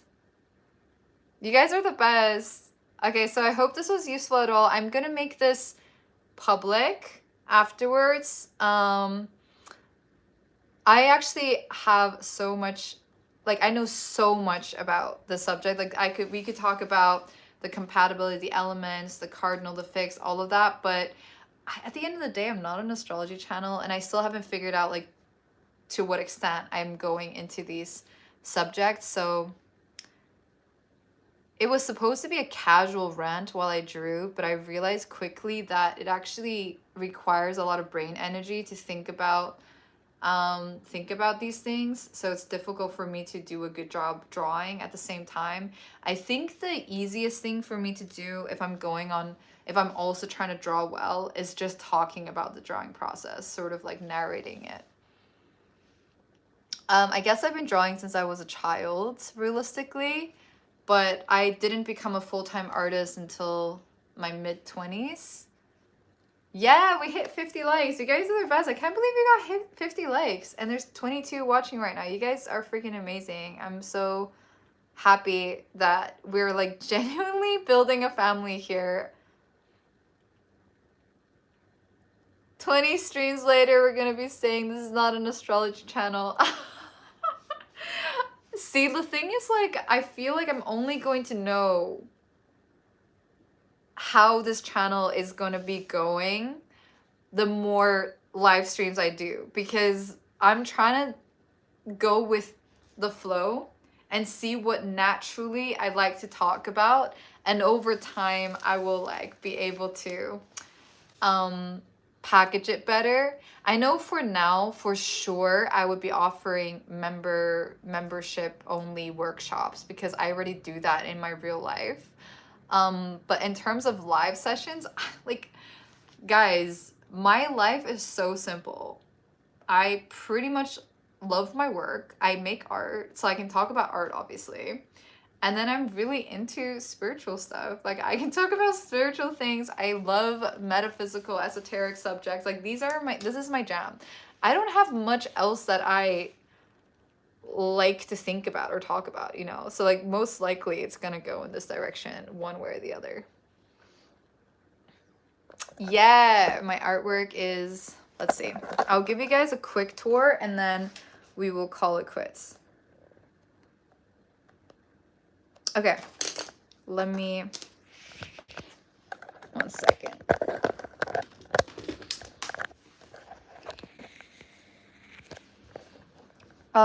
Okay, so this is what I was working on yesterday and the last few days.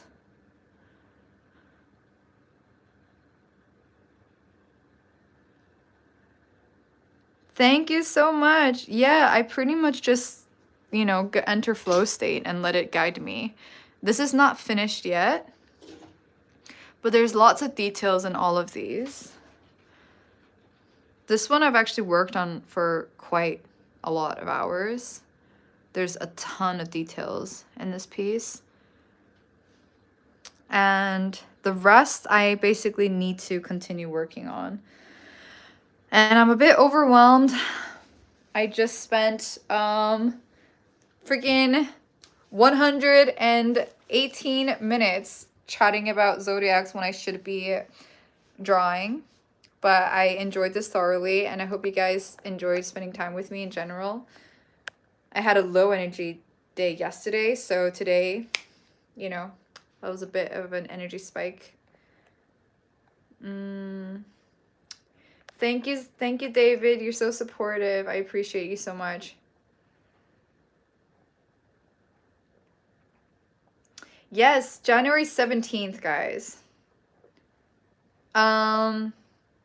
Yeah, if you're interested in my art, you can email me, and my work is not cheap.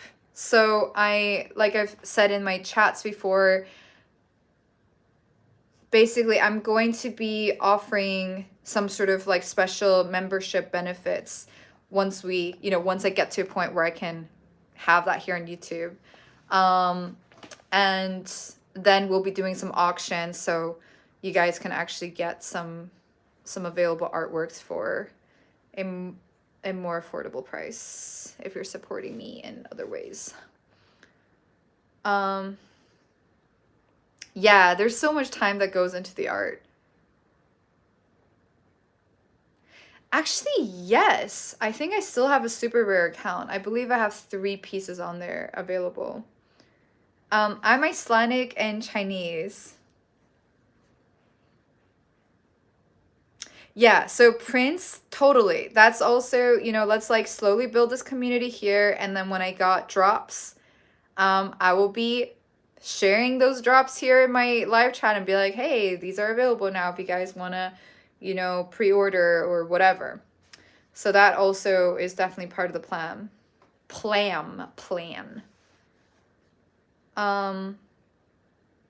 Oh, cool. You're on Super Rare. I didn't know that. That's cool. But, you know, I don't know. Not really. Like, I was in a NFT exhibition in Milan, in Italy, 2 years ago. Because I moved around so much growing up. Like, I grew up with 3 languages. But hey, I see that some of you guys are new here. I would love for you guys to subscribe to my channel and be here in my next chats. I'm going live on most days now, almost every day for the next 3 weeks. So definitely subscribe if you want to just like come in, hang out, talk while I'm drawing, maybe draw with me. It's very casual. Yes, I'm gonna be heading out now, guys. Or not heading out. I'm gonna be actually focusing on drawing what I'm supposed to be doing. Hopefully I'll be figuring out how to draw while doing a live without being super distracted, but I'm still working on it. Thank you so much, Brian, for helping.